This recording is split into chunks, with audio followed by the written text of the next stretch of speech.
बताओ, गणेश भी कोई नाम है, लेकिन मेरी बिरादरी के लोग लक्ष्मी गणेश से ज्यादा कुछ सोचते ही नहीं। नहीं नहीं, आपका नाम भी बहुत अच्छा है। नहीं नहीं, तुम्हारा नाम ज्यादा अच्छा है। ये देखो, रचना।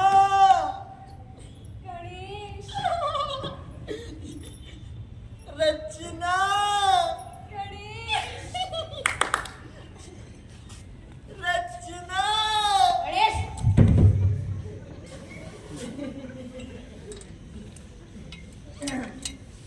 अरे हाँ, तुम्हारे मामा जी बता रहे थे कि तुम खूब पढ़ी लिखी हो। लोग 15-20 साल तक लगातार कैसे पढ़ाई कर लेते हैं। मैंने तो 5वीं में ही पढ़ाई छोड़ दी थी। और मेरे पिताजी यमराज, उन्होंने तो 2री में ही पढ़ाई छोड़ दी थी। तुम सचमुच बहुत सुंदर हो। ये मेरे गोबर गणेश के पल्ले कहाँ पड़ गए? ना शक्ल ना सूरत। शादी के लिए तुमने हाँ कैसे कर दिया? मामा जी ने जहाँ बात पक्की कर दी तो कर दी। मेरे हाँ या ना कहने का तो कोई प्रश्न ही नहीं था। अच्छा, ये लड़के भी कमाल के होते हैं। यहाँ खुद की शक्ल बंदर जैसी होती है, लेकिन हर किसी को गोरी चिट्ठी राजकुमारी चाहिए। अरे भाई, लड़की का भी तो कोई अरमान होगा, उसको भी तो राजकुमार चाहिए। मेरा मतलब है, उसको खन्ना जी बता रहे थे कि तुम्हारे माँ और पिताजी बहुत पहले सुधार गए थे। हाँ, मैं बहुत छोटी थी, मुझे तो शक्ल भी याद है। अंदर से कुछ गिरने की आवाज आ रही है, मैं जाकर देखूं। अरे नहीं, तुम चिंता मत करो, मैं जानता हूँ क्या गिरा होगा। बड़ियों को सड़क पर भी कुछ पड़ा दिखाई दे जाए तो उसे नहीं छोड़ते। ये तो फिर भी घर है, आज पिताजी देख लेंगे। दोनों अभी जाग रहे होंगे। और क्या, माँ सोना भी चाहेगी तो पिताजी उसे सोने नहीं देंगे। जमीन का सामान चेक करेंगे। सब बेची हुआ तो पहले तुम्हारे मामा जी को कहीं आएंगे, उसके बाद जिन्होंने शादी पक्की कराई थी उन खन्ना जी की आरती उतारेंगे। अरे धंधे के मामले में पिताजी जलेबी की तरह सीधे हैं। आज रात भर बैठ कर जोड़ेंगे किस ब्याह से कितना नफा नुकसान हुआ है। गलत बात, अपने पिताजी के बारे में ऐसी बातें नहीं करते हैं। अरे किसी बाहर के आदमी से थोड़े ही कुछ कह रहे हैं। अपनी बीवी से बात कर रहे हैं। अब इस घर में अब तुम्हें रहना है, इसलिए सबके बारे में जानना बहुत जरूरी है। देखो, माँ वही करती है और वही कहती है जो पिताजी कहते हैं। वैसे मेरे पिताजी बहुत अजीब आदमी है। एक छोटी सी बात बताता हूँ, उसी से पूरा लेखा जोखा तुम्हारी समझ में आ जाएगा। एक दिन बंदी और चड्डी पहनकर मैं घर में घूम रहा था। मेरी चड्डी का नाड़ा घुटने तक लटक रहा था। अचानक मेरे पिताजी की नजर मेरे नाड़े पर पड़ी। उन्होंने मुझे अपने पास बुलाया और बताया क्या किया? नहीं। बताया क्या किया? नहीं। बताया क्या किया? नहीं। गाल पर एक कांटा कर दिया। और बोले, नाला एक फुट नाला छोटा नहीं ले सकता था। इतना पैसा बर्बाद करने की क्या जरूरत थी? कैलाश नाथ को कंगाल बनाकर छोड़ेगा। और पास पड़े चाकू को उठाया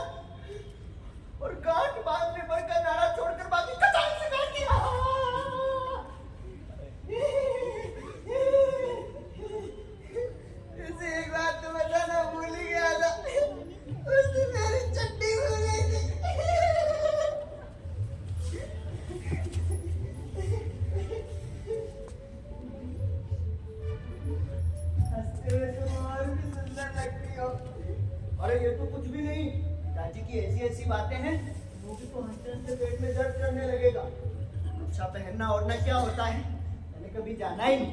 क्यों? क्यों क्या, जरूरत पड़ने पर बाजार से मार्किन का पूरा थान आता था, उसी में से पजामा, कमीज, बंडी, घर के पर्दे, चादर, रजाई का कवर सब बन जाता था। अरे पूछते ही दर्जी था कल्लू, जो कभी नाप ही नहीं लेता था, बस पूछता था किसका लिया सिलना है। 6 साल की उम्र में मेरे लिए जो कमीज बनाई थी उसको मैं 11 साल की उम्र तक पहनता रहा।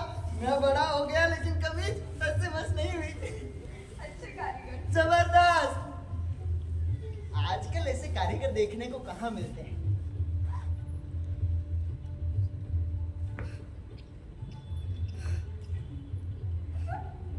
वैसे तुम्हारे दोनों कान खुले हैं ना? हाँ? कोई कान बंद तो नहीं है? नहीं, क्यों? दोनों कान खुले रहेंगे तो अच्छा रहेगा। एक कान से कटरी सुनोगे तो दूसरे कान से फटाफट निकल जाएगा। अरे लो, यमराज अभी तक जाग रहे हैं। अब किसी की ख्याल नहीं। गणेश की माँ, एक बाल्टी, एक डब्बा, एक थाली, एक कटोरी, एक चम्मच। अरे अरे राम राम, ये दिया है तेरे। अरे अरे मैं कितनी बार तुमसे पूछ चुका हूँ कि दहेज की लिस्ट किसके पास है। कुल मिलाकर दहेज के 15 नग है। सिर्फ 15? अरे हमने अपनी तरफ से शादी में 20-25 हजार रुपए फूक दिए हैं। मैं भी आपसे कितनी बार बोल चुकी हूँ, धीरे बोलो, धीरे बोलो। अरे दिमाग के भी कान होते हैं, बहुत सुनते ही हो। हाँ तो बहू का इनकम टैक्स के अफसर है, जिसके सुनने ना सुनने से मुझे कोई फर्क पड़ेगा। अरे आप भी ना, मैं पूछता हूँ क्या लिस्ट है किसके पास? हो सकता है गणेश के पास हो। सवेरे पूछ लेना। सवेरे क्यों? मुझे अभी पूछना है। नया था ये रहेगा क्या? गणेश! अरे सुबह पूछ लेना, वो कहीं भागा नहीं जा रहा। तुमसे जितना कह रहा हूँ उतना करो। फिर से बुलाओ उसे। हमें नहीं बुलाते इस समय। रुको। इस समय क्या लगा रखा है? ब्याह हो गया है, बहू अब इसी घर में रहेगी, कहीं भागे तो नहीं जा रही? हो। अरे मैं पूछती हूँ आपको हो क्या गया? जो होना था तो हो गया। ये रात को बखरा खड़ा करने का क्या फायदा? अरे चुप रहो तुम। गणेश! गणेश! दहेज की लिस्ट का है?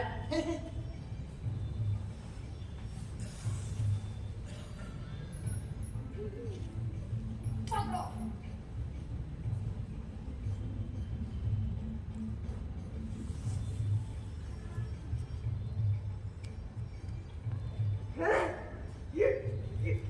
ये दिया है दहेज।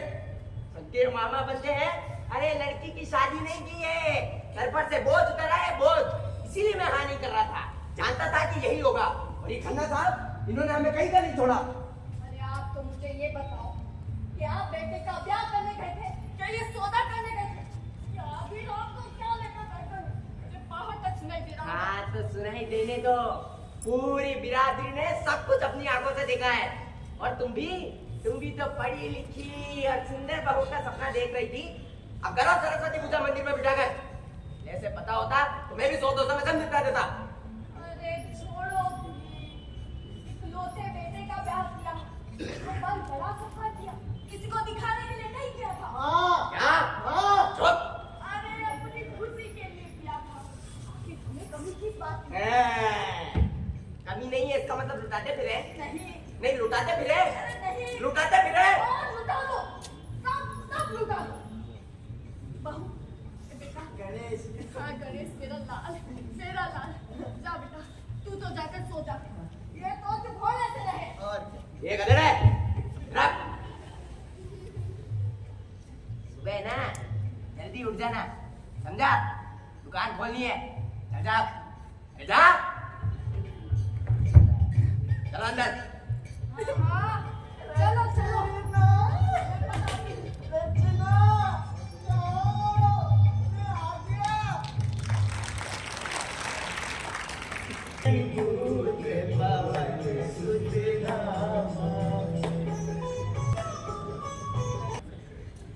अरे पहले पूजा तो पूरी कर लो। अरे रोज ही तो करता हूँ पूरी पूजा, एक दिन के लिए आधी सही। नहीं, पहले पूजा पूरी करो, फिर नाश्ता मिलेगा। अरे छोड़ो भी। हनुमान चालीसा पढ़ना मेरा शौक है। वैसे तुम गाते अच्छा हो। है ना? हाँ। यमराज के अलावा सब यही कहते हैं। तो जरा जोर जोर से खाते हो, पड़ोसियों को परेशानी होती होगी। होने दो भला, पड़ोसियों की वजह से मैं क्यों कोताही करूं? घर अपना है, चाहे गाऊं चाहे चिल्लाऊं। वैसे ना, गाने का शौक मुझे बचपन से है। पिताजी से एक बार हारमोनियम खरीदने के लिए कहा तो डांट दिया, बोले गाना बजाना भाड़ विरासियों का काम है। बताओ, ये भी कोई बात है? लेकिन फिर भी मैं कभी कभी भगवती जागरण में जाता रहता हूँ। घंटे 2 घंटे खूब चिल्ला चिल्ला कर गाता हूँ। गाने की बारात भी निकल जाती है और गला भी साफ हो जाता है। तो पिताजी से पूछ कर जाते हो। ओ, फिर तो जा चुका। अरे गाड़ी चलाता हूँ। तो घर आने पर पिताजी पूछते नहीं कि कहाँ गए थे? अरे कोई ना कोई गोली टिका देता हूँ। दिन में खाने के लिए घर पे आओगे? आना तो जरूर, मैं तो जाना ही नहीं चाहता, पर गणेश, आगे यमराज। यमराज होगा तेरा बाप। अरे वही तो बोल रहा हूँ। धीरे बोलो। गणेश की माँ। जय हनुमान ज्ञान गुण सागर, जय कपीस तिहु लोक के उजागर, रामदूत अतुलित बल धामा, अंजनी पुत्र पवन सुत नामा, महावीर विक्रम बजरंगी। ये तुम्हारे सबूत पर असर हो क्या गया है? दिन चढ़े तक सोता रहता है और फिर हनुमान कर करके बैठ रहता है। अरे रोज रोज दुकान कौन खोलेगा? उसका बाप। कुछ दिनों की ही बात है, सब ठीक हो जाएगा। कितनी बार समझाया है इस गधे के बच्चे को? क्या कहा?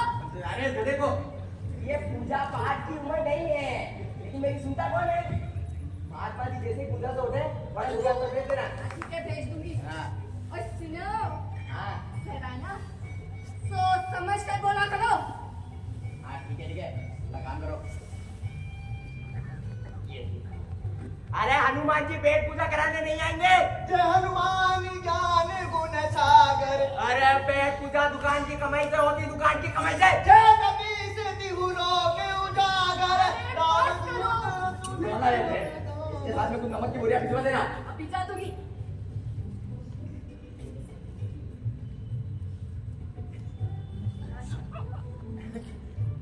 पहले तुम गा।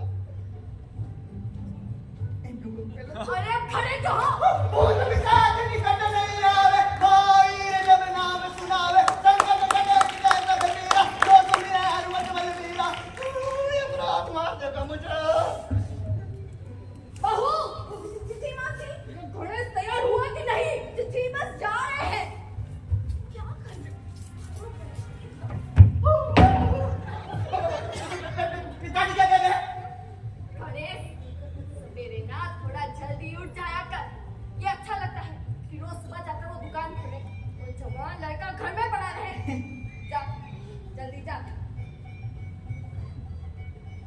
और सुन, हाँ? इधर 10-20 नमक की बोरियां मेले पर लगवाकर दुकान पर लेके जाना, ठीक है? ले जाऊंगा, ले जाऊंगा। अरे जा।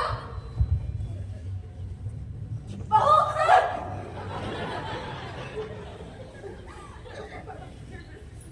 सर पे बैठेगी क्या मेरे? दूर खड़ी नहीं रह सकती। सुन, गणेश को ना जल्दी उठा दिया कर। काम धंधे में लापरवाही ठीक नहीं। जी माँ जी। चल, बैंगन काटे। गणेश, वो पुत्र है कि नहीं? कौन है? ओ मैं वो पावी जी कन्ना। कन्ना भाई साहब, आइए आइए। वो पावी जी गन्ना नहीं, कन्ना कन्ना। आज कन्ना भाई साहब, बैठिए आप। हाँ। नमस्ते। और नमस्ते पुत्र, नमस्ते। बहू, बड़ों के सामने घूंघट करना सीखो। और छाड़ दो भाभी जी, रचना पुत्र को मैं बचपन से पहचानता हूँ। तो मेरी पुत्र वर्गी है। ओ भला मेरे सामने घूंघट क्यों करेगी? छाड़ो, तुसी भी ना क्या गल्ला कर रहे हो? अरे जो भी हो, अब ये इस घर की बहू है, उनके तौर तरीके तो सिखाने ही पड़ेंगे ना। हर मामा ने पढ़ाने के सिवा और कुछ सिखाया ही नहीं। बहू, हमारे यहाँ नमस्ते नहीं चलता, बड़ों का पैर छूकर आशीर्वाद लेना पड़ता है। ओ ना जी ना भाभी भाभी जी इसकी कोई जरूरत नहीं। ओ पुत्र रहने दे, मैं क्या रहने दे। ओ जिंदी रे पुत्र, जिंदी रे पुत्र। बेटा, भाई साहब बोले ना, एक कप चाय लेना। पुत्र शक्कर कम रखना। और दसो भाभी जी। क्या बताएं भाई साहब, आपने तो तारीफ के पुल बांध दिए थे। जी हाँ जी, अब बताओ भला, ये भी कोई सिखाने वाली बात होती है? और देखो भाभी जी, और बिना माँ के कोई क्या सीखेगा है जी। फिर अब ये आपकी बहू है। कहना क्या चाहते हो? और जी मेरा मतलब है चिंता करने की कोई गल नहीं थी। ओले सब सीख जाएगी, मजबूरी में बेचारी कितने जाएगी। अब क्या बताएं, दूसरों के घर में कैसे रहा जाता है, आज तक इन्हें समझ नहीं आया, उसे कहाँ से समझ में आएगा, बताओ भला। हाँ जी हाँ। आप तो बस इतना समझ लीजिए, अगर आप बीच में ना होते ना, तो ये शादी किसी कीमत पे नहीं होती। है जी। हाँ जी, अरे दान दहेज तो छूटे, कम से कम घर परिवार भी कायदे का होता है। ये देखकर एक मामा जी हैं जो रिश्तेदारी निभाने से रहे। और ना जी ना भाभी जी, ऐसी बात नहीं है। और मैं पहचानता हूँ उस बंदे नो, वो बड़ा ही चंगा है जी। देखो भाभी जी, पैसों से कुछ कमजोर जरूर है, लेकिन दुनियादारी निभाने में पीछे नहीं है। हाँ जानते हैं, आपके कहने पर ये शादी के लिए मैंने सिफारिश करी थी, और देखो सारी मुसीबत मेरे सर पे आ गई है।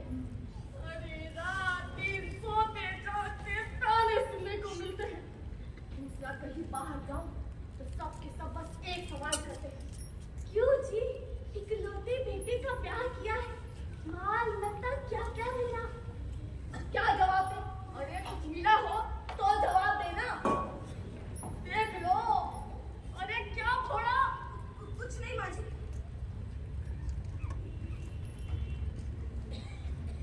अंकल चाय। अला पुत्र चक्कर गमे। हाँ जी। तुझे एक कप चाय के लिए बोला था ना? अरे इसे क्या नाली में फेंकेगी? मैं इधर ना, मैं ही फंसक लूं।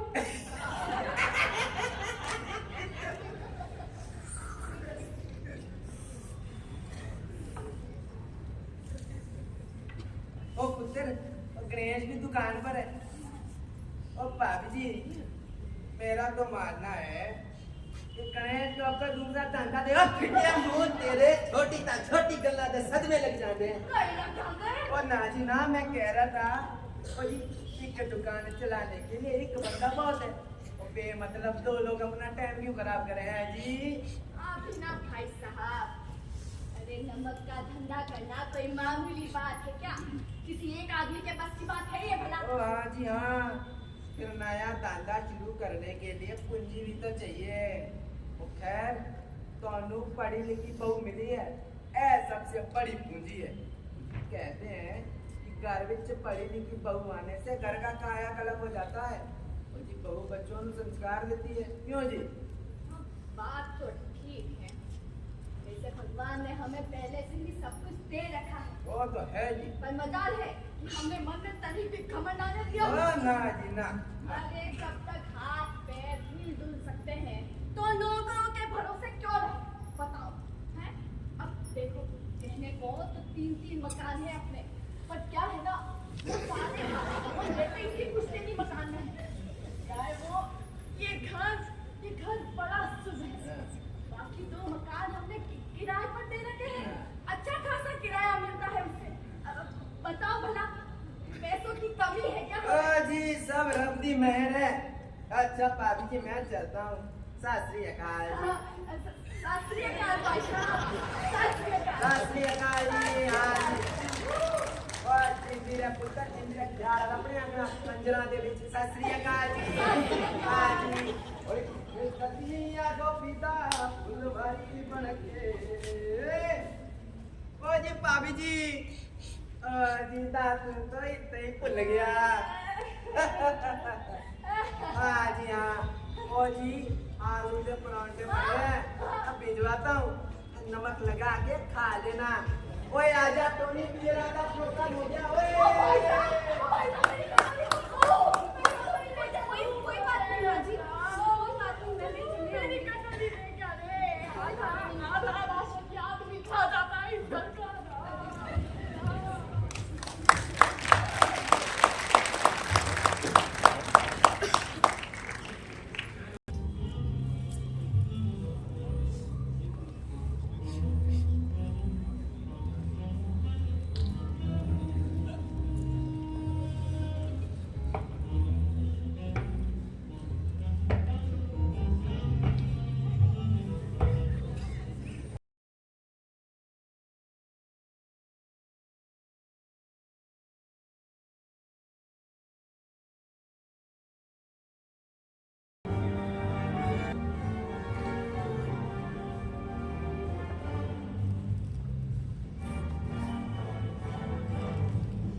2 मिनट में गाना लगा दो, तुरंत दुकान भागना है। हाँ। अरे ये देखो, तुम्हारे कहने पर दुकान से सारी किताबें चुपचाप उठा लाया हूँ। तुम्हें निकाल कर जल्दी जल्दी पढ़ डालना, दुकान पर इनकी जरूरत पड़ती है। हाँ। अरे यमराज, तुम क्या कर रही हो? क्या लिखा जा रहा है? कुछ भी नहीं। हाँ हाँ, हमारे खिलाफ मामा जी के पास कोई चिट्ठी पत्री तो नहीं लिखी जा रही है, हैं? अरे ये तो कुछ कविता जैसा दिखाई देता है। तुम कविता लिखती हो? हाँ, मेरा तो नाम भी रचना है, कुछ भी रच सकते। नाम में तो कोई हर्ज नहीं है, पर मैं कह रहा था। पर क्या क्या कविता लिखने में कोई हर्ष है भी और नहीं भी। पिताजी सुनेंगे तो नाराज होंगे। कविता लिखने पर नाराज होंगे? हाँ, भले घर की औरतें कविता नहीं लिखती है। तुम महादेवी वर्मा को जानते हो? नहीं, क्यों? ऐसे ही पूछा। अच्छा तुम बताओ, कौन है? नहीं थी, और काफी भले घर की थी। ठीक है, रही होगी। मुझे क्या। अरे हाँ, पहले तुम इन किताबों को कहीं छिपा कर रख दो। माँ देखेगी तो कहेगी भला घर में इन किताबों की क्या जरूरत, यमराज की नजर से बचाकर चोरी से लाया हूँ। ये क्या उठा कर लाए हो? तुम्ही तो कहा था कुछ किताबें ला दो, खाली समय में ऊब होती है, घर में बैठकर पढ़ूंगी। मैंने किताबों के लिए कहा था, बही खातोगे नहीं कहा था। ये तो दुकान के बही खाते हैं। क्या? हमारे यहाँ तो इसी को किताब कहते हैं। तभी मैं कहूँ, इन किताबों को पढ़कर क्या करोगी? सारी मेहनत बेकार कर दी। तो मैंने कहना चाहती नहीं नहीं, मेहनत बेकार नहीं है। तुमने मेरे बारे में सोचा, मेरी बात को याद रखा, मुझे बहुत अच्छा लगा। मुझे भी बहुत अच्छा लगा। जी माँ जी, ये गणेश आया है क्या? जब खाना रखा दे। गणेश, ये तेरे पिताजी घर खाना खाने आएंगे कि नहीं आएंगे? अरे नहीं, वो कचेरी में कुछ काम है, वहाँ जाएंगे। खाने पीने का ख्याल ले लेना। हाँ। अरे सवेरे से कुछ नहीं खाया उन्होंने, और एक तू है जो किसी ना किसी बहाने घर चला आता है। घर में कोई है क्या? मैं दिवाकर, अरे रचना का मामा। लो, आ गए मामा जी। जा खोल।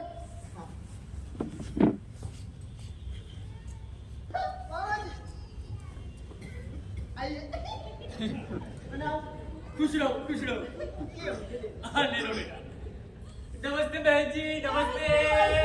कैसे हैं? बस सब बढ़िया बहन जी। दरअसल कुछ काम से इधर आया था, तो सोचा आप लोगों से मिलकर ही जाता हूँ। बड़ा अच्छा किया आपने। कैसी है? अरे क्या मजाक कर रही है बहन जी, आपको तो पता ही है मेरा और बैठना ना ना ना ना ना। वैसे वैसे रचना बिटिया कहाँ है? मामा जी, खुश रहो मेरी रानी बिटिया, खुश रहो।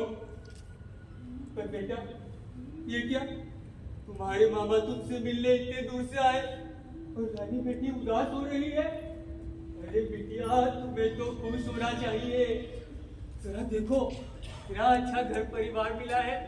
और ये गणेश कितनी अच्छी सी देखभाल करता है तुम्हारी बेटा। और तुम उदास हो रही हो? ना पुत्र जी, उदास नहीं होते। और बेटा मामा का क्या है, ना कोई बातचीत करने वाला, ना कोई आगे ना कोई पीछे। और पता है बहन जी, दोनों समय बाहर खाता पीता हूँ और मस्त रहता हूँ। हाँ बेटा, चिंता मत कर। हाँ बेटा, मेरी चिंता ना कर। मेरे मामा पागलों की तरह चिल्लाता रहता है, मेरी रानी बिटिया, मेरी रानी बिटिया। पर हाँ बेटी, एक बात तो गलत है। क्या मामा जी? ससुराल आकर तो तुम मामा को भूल ही गई। अभी तक एक फोन भी नहीं किया तुमने। और तुम्हारा मामा कितना याद करता रहता है तुम्हें, अपनी रानी बिटिया को बहुत याद करता है। पर अब क्या करूं, बुढ़ापे में भूल जाता हूँ कि बिटिया का तो ब्याह हो गया है। अरे बिटिया के तो घर परिवार में 50 तो काम हो गए। अब बिटिया तुम्ही ना मामा को याद करेगी। धीरे धीरे आदत पड़ जाएगी। तू सब छोड़ बेटा, तू बता ये जगह भी नहीं आ रही बिटिया। अरे आप बैठ जाइए ना भाई।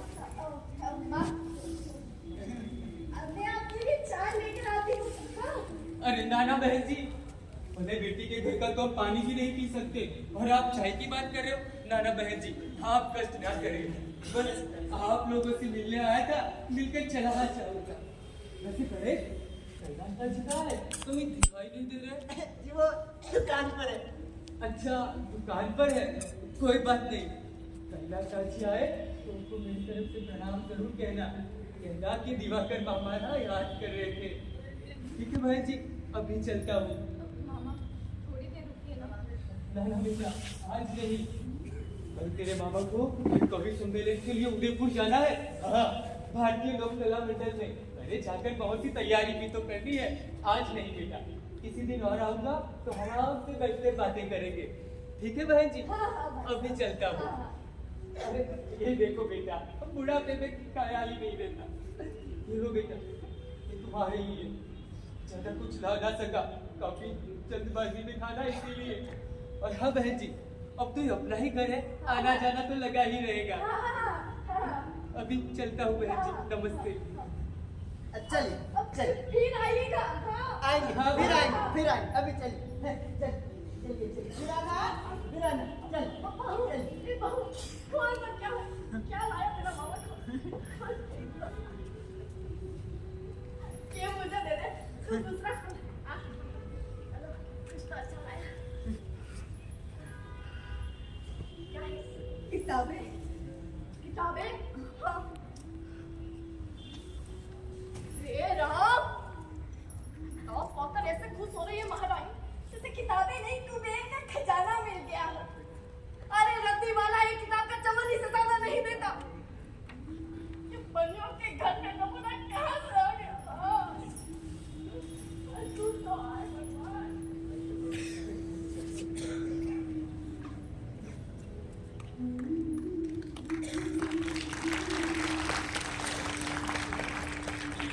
गोविंद हरे मुरारी, हे नाथ नारायण वासुदेवा रचना।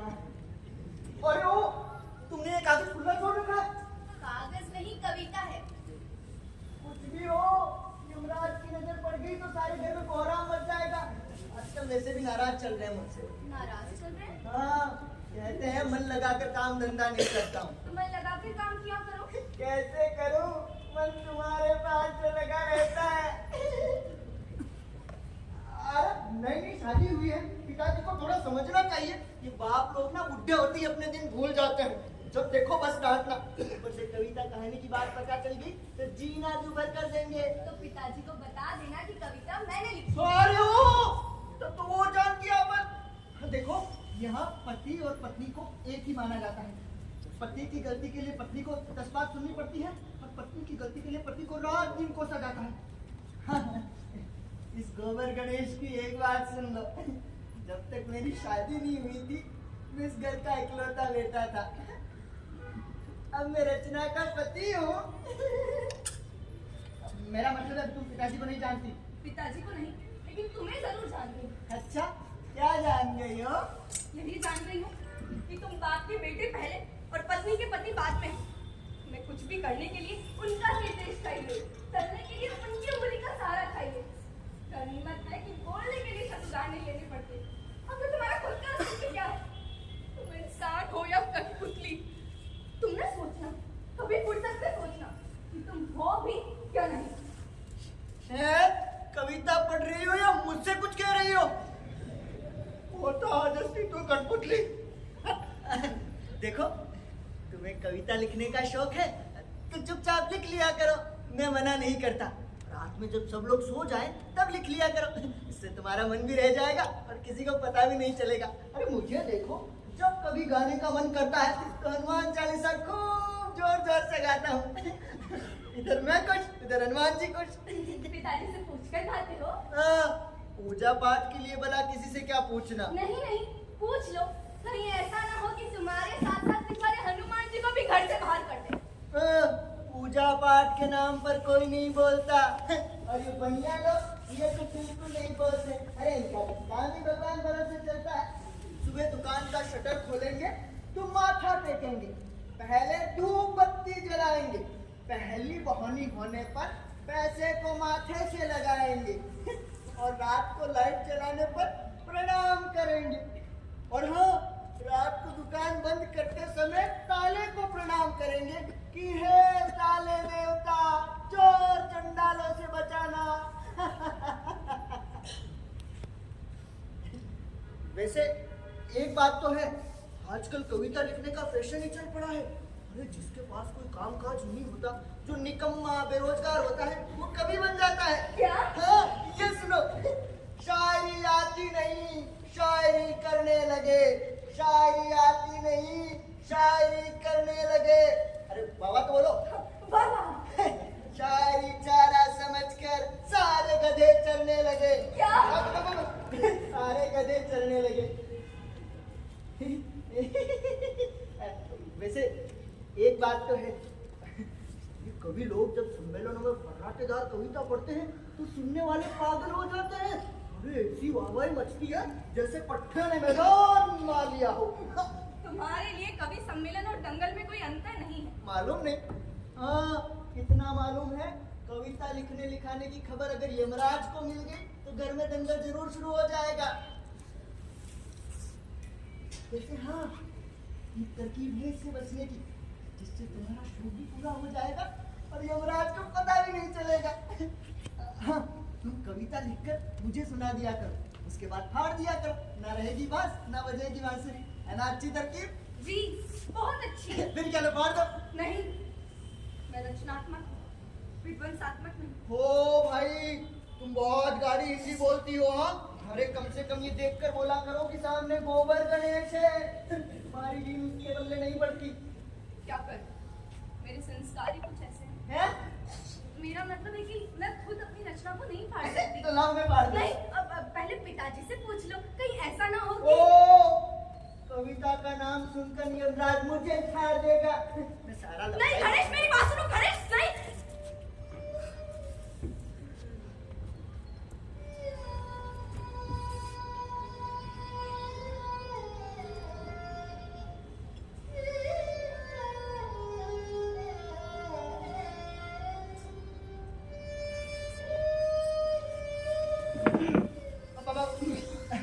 वैसे माँ तुम्हारी शिकायत कर रही थी, कह रही थी दिन भर कमरे में बैठकर किताब पढ़ती रहती हो, घर का कोई कामकाज नहीं करती। मुझसे तो तुम्हारी प्रशंसा कर रही थी। अच्छा, क्या कह रही थी?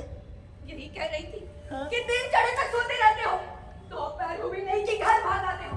अगर पिताजी ना हो तो बहू हमारी तो दुकान ही ना खुले, धंधा चौपट होना जा रहा है। तुम समझाओ उसे कुछ वगैरह वगैरह। अच्छा, ये खेल चल रहा है, तुम्हारी शिकायत मुझसे और मेरी शिकायत तुमसे। अरे इनका बस चले तो मुझे नमक के गोदाम में दफना दे। बस बहुत हो चुका, अब जो मन में आएगा वही करूंगा। और पिताजी क्या कहेंगे? रत्ती भर परवाह नहीं मुझे उनकी। उन्होंने आज तक मेरा कोई शौक पूरा नहीं होने दिया। संगीत सीखा होता तो आज मैं भी एक कलाकार होता, जिसे सुनकर लोग वाह वाह करते। रचना, हमारे पास सब कुछ है सिवाय इस वाहवाही को छोड़कर। अगर ये मिल जाए तो मजा आ जाए। अच्छा हाँ, तुमने कविता लिखना किससे सीखा? मामा जी से। मामा जी बहुत जाने माने कवि हैं। अच्छा। रचना, तुम मुझे कविता सिखा सकती हो? धीरे बोलो, तुम्हारे पिताजी सुन लेंगे। अब भले घर के लड़के कविता थोड़ी लिखते हैं, ये सब तो भांड में राशियों के काम है। जो भी हो, अब मेरा मन कविता सीखने का है और मैं सीखूंगा। तुम सिखाओगी ना? अरे मुनि भी मैंने सिर्फ 2 महीने में सीख ली थी। ठीक है, सिखाओ। कविता लिखूंगी मैं। हाँ। और सुनाओगे तुम। तुम्हारा गला बहुत सुरीला है गणेश। सेंसर पाठ में तुम श्रोताओं पर दुगना प्रभाव डाल सकते हो। अच्छा हाँ, वो कविता फाड़ने से तुम नाराज तो नहीं हो ना? नाराज हूँ, दुखी। बस ये समझ लो कि मेरी एक संतान पैदा होते ही मर गई।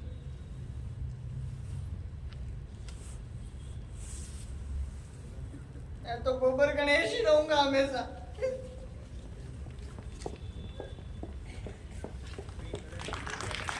अरे पूछो पूछो। बताओ ना। अरे माई की कपट कर राजी रह गई है। आमदनी का पूछो मत, हजारों का बकाया पड़ा है और वसूली करने वाला कोई नहीं, इसके लिए भी मैं ही भटकता फिरो। अरे तो छुट्टी के दिन गणेश को भेज दो ना, कौन बोलता है आपको भटकने को। अच्छा, छुट्टी के दिन ये लाडसा घर भी छोड़ते हैं, सारा रवैया ही बदलता जा रहा है। दुकान में बैठा बैठा सुता रहता ही है। सोता रहता है। मैं भी देख रही हूँ, रात भर कमरे में बल्ब जलता रहता है। क्या? हाँ, अरे बिजली का बिल आएगा ना, तब मालूम पड़ेगा इन लोगों को। इसको कुछ भी समझाना बेकार है, बिना मूर्ख है।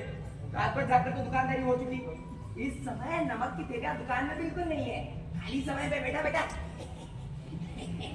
करता रहेगा, यूं नहीं कि थैलों में नमक ही भर लो। अब देखो, तुमसे जितना बन पड़ता है ना, तो कर देती हूँ। आपकी वो महारानी बहू दिन भर कमरे में पड़ी रहती है। अच्छा, हाँ, तो अकेला कमरे में करती क्या? अरे वो मामा किताबें दे गया था ना, दिन भर उसी में पड़ी रहती है। न जाने उन किताबों में ऐसा क्या रखा है, बहुत सुख दे रही है ससुराल वालों को। सोचा था बहू के आने से मुझे घर के काम काजों से छुटकारा मिलेगा, लेकिन देखो आज भी चूल्हा चौका मुझे ही करना पड़ रहा है। राम राम राम राम। म्यूजिक कम करो, सिर्फ कुछ महीने ही हुए हैं और इनके नखरे म्यूजिक देखो। थोड़ी सी एक स्लो सा कम करो। इनको पता नहीं इस लड़की में ऐसा क्या दिखाई दिया था कि इसके तारीफ करते करते नहीं थकते थे। अरे कुछ नहीं, पुरानी दोस्ती निभाई गई है बस। अरे इतनी उम्र बीत गई है, पर मैंने आज तक कभी किसी को लड़की के लिए ससुराल में किताबें बेचते न देखा न सुना, ये पहली बार सुन रहा हूँ। अरे ये मामा है ना, हाँ, ये तो पहले से ही बहुत चालाक लगता है। मुझे भी। एक बार आकर फर्ज अदायगी कर गया, दूसरी बार जानते तक नहीं आया। कल मुहा कहीं का। अरे अरे पहली बार लड़की के ससुराल जाने पर हजारों की चपत लगती है। हाँ। और ये 10-20 रुपए का फल फूल और 2-3 रुपए की किताबें पकड़ाकर छुट्टी ले ली।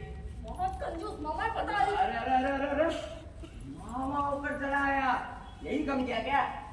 साथ में सेब केले भी ले आया। चलो इसी बहाने हमने केला सेब खा लिया ना, यहाँ केला सेब देखने को कहाँ मिलता है। हाँ ये बात भी है। क्या?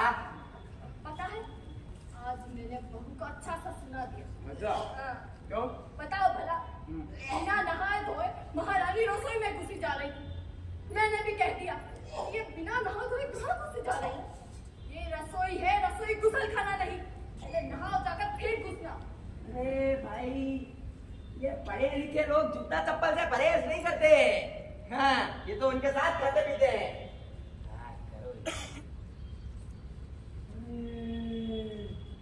पढ़े लिखे से मुझे याद आया, गणेश की माँ, तुम विश्वास नहीं करोगी, मैंने आजकल के पढ़े लिखे मियाँ बीबी को एक साथ एक थाली में खाते देखा है। अरे आग लगे ऐसी पढ़ाई को, बेशरम है बेशरम, मानो जैसे घर में वो बर्तन है ही नहीं। हाँ? अरे एक बर्तन में भी तो बारी बारी खाया जा सकता है ना। पहले पहले पति को खिला दो, खुद खा लो, लेकिन नहीं, कल संतोष हो तब ना। हाँ खैर, दुनिया की छोड़ो, फिक्र करो अपनी रचना की। नाम मत लो ये मेरे सामने, चिढ़ हो गई है मुझे इस नाम से। अरे अरे इतने देवी देवता है, लेकिन कोई नाम नहीं मिला उन्हें रखने को। ये क्या नाम है? रचना। अरे अरे नाम तो हमारे हैं, शंकर, पार्वती, गणेश। घर 10 रुपए किलो। अरे सुबह दुकान तुम खोलोगी जाके, बातों के अलावा फुर्सत मिलती तुमको? आए तुम, चलो अंदर, ये करा लो इनको। अरे चलो। चलो चलो। क्या हुआ, तुम इतना घबरा क्यों रहे हो? पहली बार जा रहा हूँ ना, इसलिए ऐसा लग रहा है इम्तिहान देने जा रहा हूँ। गणेश, इम्तिहान में या तो कोई पास होता है या फिर फेल होता है। ज्यादा से ज्यादा यही होगा ना कि तुम इम्तिहान में फेल हो जाओगे। रचना, अभी सोच कर ही दुख हो रहा है। कवि सम्मेलन में खूब ढेर सारे लोग आए होंगे, पढ़े लिखे लोग। मंच पर एक से एक कवि बैठे होंगे। मेरी कविता, बहुत मुश्किल से कविता सुनाने का मौका मिला है। तुम्हें अपनी रचना पर बिल्कुल भरोसा नहीं है। देखो, मैं एक जाने वाले कवि की शिष्या हूँ, ज्यादा नहीं। मैं तुमसे सिर्फ इतना कहूंगी कि अगर तुमने आज मेरी कविता पूरे आत्मविश्वास के साथ सुना दी तो आज के कवि सम्मेलन में ये कविता किसी से कम नहीं पड़ेगी। अरे वही आत्मविश्वास ही तो नहीं जाग रहा है। गणेश, तुमने बहुत अभ्यास किया है और तुम्हारा गला भी बहुत सुरीला है। मानता हूँ, मगर फिर भी ना जाने क्यों हिचक हो रही है। गणेश, तुमने वो सुना है? गिरते हैं शे सवारी मैदान जंग में, तुफल क्या गिरे जो घुटनों के बल चले। मेरे कहने का मतलब ये है कि बिना हिम्मत और जुनून के कुछ भी पाना मुश्किल है। दरअसल रचना, अधिकतर लोग मुझे यहाँ जानते हैं। इतना बन कर जा रहा हूँ, सब कहेंगे नमक बेचना छोड़कर कविता सुनाने आया है कलमुआ। क्यों, नमक बेचने वाले कभी नहीं हो सकते? हो सकते हैं, लेकिन सब जानते हैं कि मैं सिर्फ पाँच मास हूँ। गणेश, बहुत सारे अनपढ़ कवि हुए हैं जिन पर पढ़े लिखे शोध कार्य कर रहे हैं। रंजना, छोड़ो, आज नहीं जाता ना, फिर किसी दिन जाऊंगा। खूब तैयारी करके जाऊंगा। शहर के बाहर के कवि सम्मेलन में जाऊंगा। वहाँ किसी को पता भी नहीं होगा कि मैं नमक बेचता हूँ या तेल। आज सो जाता हूँ। खड़े हो, इधर खड़े हो मेरे सामने। मेरी सिर्फ 3 बातें सुन लो, फिर तुम्हारे जो जी में आए वो करना। पहली बात, गणेश ये फिर कभी नहीं आता है। दूसरी बात, अपना शहर अपना ही होता है। बाहर वाले जब भी बुलाएंगे तो किसी नामी कवि को बुलाएंगे, तुम्हें तो बुलाने से रहे। और तीसरी बात, जब यही सब करना था तो क्या जरूरत थी तुम्हें कविता सीखने की? जब तुमने मुझसे कहा कि इस घर की बहू के लिए कविता लिखना और पढ़ना मर्यादा के विरुद्ध है, तो मैं मन महसूस कर रह गई। लगा कि जैसे मेरी इच्छाओं का गला घोट दिया गया है। पर जब तुमने कविता सीखने की बात की तो मुझे आशा की एक किरण दिखाई दी। मुझे लगा कि अब तुम्हारे माध्यम से मेरी कविता लोगों तक पहुंचेगी, जीवित रहेगी। पर आज मैं अपने आप को फिर से लाचार और असहाय महसूस कर रही हूँ। रचना, मैं क्या करूं? बचपन से भीड़ देखकर मेरे पैर कांपने लगते हैं, गला सूखने लगता है। मंच पर कहीं आवाज न निकली तो बंटाधार हो जाएगा। तुम संगीत सीखकर क्या करते गणेश? मेरी बात सुनो, हर कलाकार को दर्शकों का सामना करना ही पड़ता है। ये जो दर्शक होते हैं ना, वो भी हमारी तरह इंसान ही होते हैं, जो कला का और कविता का आनंद लेने के लिए आते हैं। हर कलाकार को मंच पर आने के बाद यही सोचना चाहिए कि इस समय मैं इस मंच का राजा हूँ। मुझे ये एक अपॉर्चुनिटी मिली है, मुझे ये एक अवसर मिला है, इसका मैं सदुपयोग करूँ। बाद में धीरे धीरे आदत पड़ जाती है। आज तुम्हें दर्शकों के नाम पर घबराहट हो रही है, पर कल तुम खुद बिना दर्शकों के रह नहीं पाओगे। बिना वाह के तुम्हें खुद मजा नहीं आएगा। तो मैं जाऊं? तो घंटे भर से और मैं क्या कह रही हूँ? ठीक है, चला जाता हूँ, वरना मेरे 2000 रुपए बर्बाद हो जाएंगे। रुपए बर्बाद हो जाएंगे? हाँ, कवि सम्मेलन में हिस्सा लेने के लिए 2000 रुपया घूस दिया है। क्या? हाँ, वो कसम से। अरे मुझसे कहने लगा, यहाँ बच्चों की अंतराक्षरी नहीं हो रही है, एक से एक गाने वाला कवि आएंगे। मैंने पूर्ण अपनी कविता सुना दी, शमशान है शहर। सुनकर बोला, बड़खूरदार, कविता तो बहुत अच्छी है, सॉरी की तो नहीं है। मैंने कहा जी नहीं, ये मैंने आज सुबह लिखी है, नहाते समय। कहा तो दूसरी सुना दूं। डर कर खड़ा हो गया, बोला नहीं, अभी मुझे बहुत काम है, अब 2000 रुपया देकर नाम लिखा जाइए। बस मामला फिट हो गया। काफी होशियार हो तुम। वो तो मैं हूँ। खैर, शोषण हमेशा नए लोगों का ही होता है। चलो, अब तुम जाओ। ये लो तुम्हारी डायरी। ये लो। जाऊँ? हाँ, जाओ। अच्छा सुनो। हाँ? तुम ना वाह सबके साथ में करना, सादा वाह भी मत करना, दांत फाड़ कर मत हंसना। और हाँ, अपनी कविता सुनाने से पहले सभी सुधीजनों को प्रणाम जरूर करना। ये कौन होते हैं? सुंदर श्रोताओं और विद्वान कवियों को सुधीजन कहते हैं। अच्छा, तुम देखो कि माँ कहाँ है। हे भगवान बचा ले मेरा कविता पत्नी बचा ले। माँ जी यही बाहर है। मर गए, अब क्या करें? अब क्या? गणेश बहुत लेट हो गया है। अब तक तो तुम्हें वहाँ पहुँच जाना चाहिए था। नहीं चलो अब तुम जाओ जाओ। मैं नहीं पूछ। ठीक है जाओ।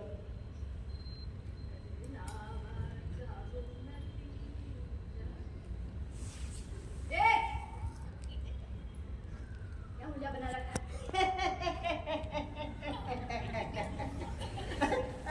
वो सब छोड़िए, ये बताइए अच्छा लग रहा है ना?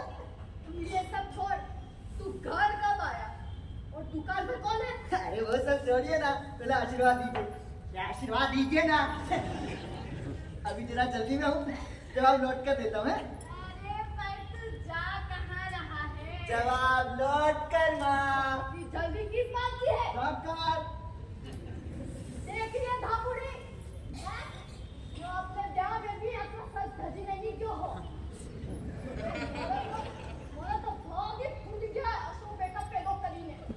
ये ना, भाई बेटा पकड़ी अनुकाई देना।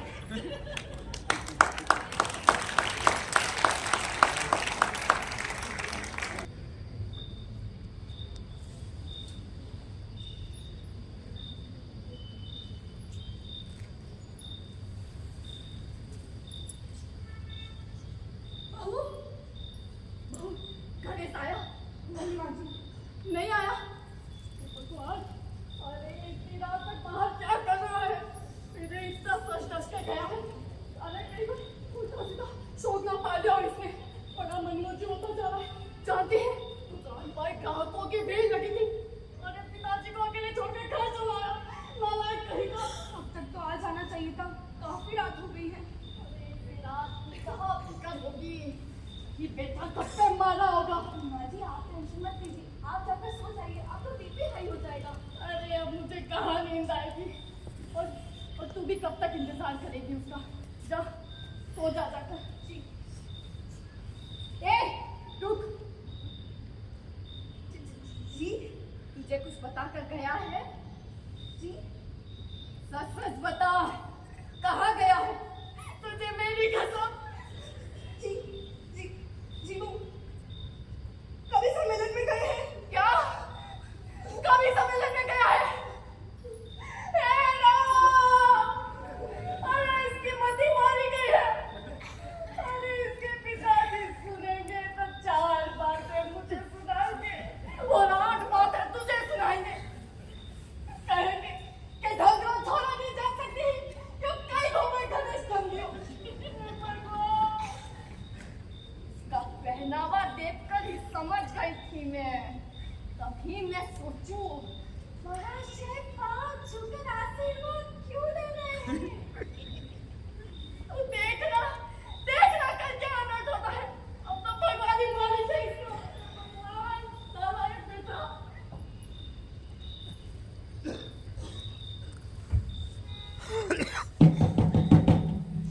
कृष्णा, कौन?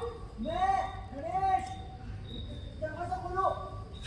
पर माँ जी यहीं बाहर होगी। अरे अब क्या करें? एक काम करो यहीं से अंदर आ जाओ। ठीक है, ये लो।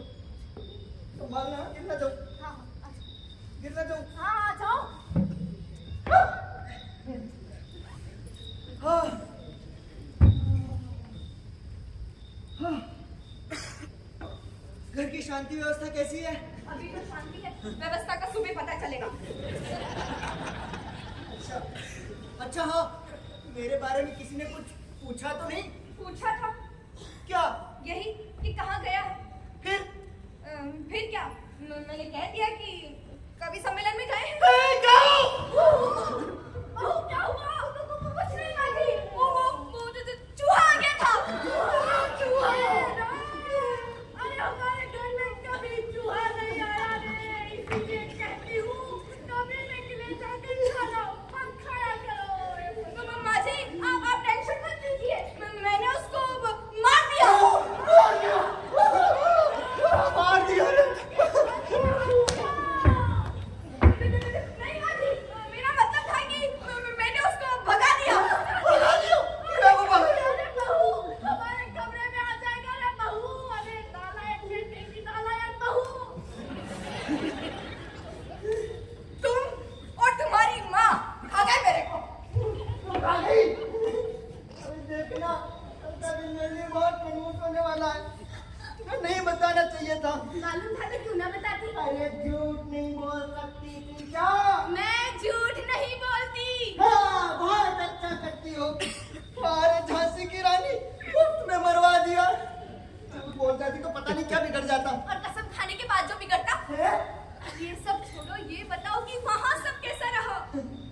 पूछो मत, वहां भी तहलका ही मचा था।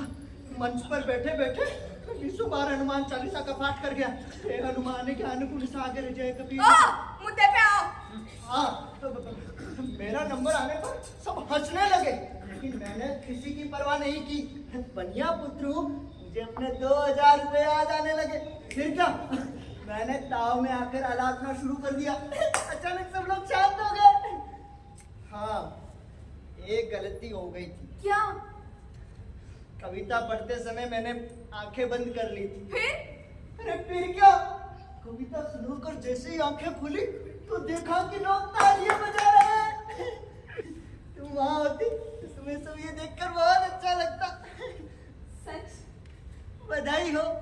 कानों में, मेरे कानों में तालियों की गड़गड़ाहट अभी तक गूंज रही है। चलो, मेहनत सफल रही। हाँ, अच्छा हाँ, बाद में वो घूस को मिला था, कह रहा था अगली बार आप जरूर आइएगा, अब आपसे पैसा नहीं लूंगा। अच्छा। अच्छा रचना, ये हंसोर क्या होता है? जब मैं कविता पढ़ रहा था तो कुछ लोग हंसोर हंसोर चिल्ला रहे थे। मेरा नाम तो गणेश है। अच्छा, once more। मतलब ये कि एक बार फिर से सुनाइए। लेकिन मैं तो चुपचाप बैठ गया। कोई बात नहीं गणेश, आज मैं बहुत खुश हूँ। तुम्हारे माध्यम से मेरी कविता लोगों तक पहुंची, वरना मैं तो मर ही जाती। फिर तो इस रचना की, किसी रचना का कोई अर्थ नहीं होता। शुक्रिया गणेश। चलो अब सो जाओ, देखते हैं सुबह क्या होता है। अरे होना क्या है, यमराज को जैसे ही पता चलेगा चिल्लाता हुआ आएगा, गणेश की माँ, गणेश की माँ, गणेश की माँ, गणेश की माँ। अरे क्या हुआ, क्यों चिल्ला रहे हो? गणेश, गणेश कहाँ है? अपने कमरे में होगा। बुलाओ, अभी क्या भी बुलाओ, और बहू को भी बुलाना। गणेश, बहू। अरे पर बात क्या है, कुछ बताओगे भी? अरे चुप रहो। गणेश, अरे गणेश।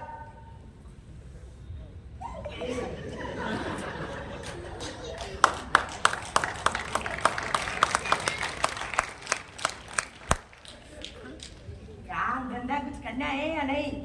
अरे तुझे कितनी बार कहा है कि मेरी दुकान खोलने वाली उम्र नहीं रही, और तुम जब मन में आ रहा है दुकान खोल रहे हो, जब मन में आ रहा है दुकान बढ़ा रहे हो।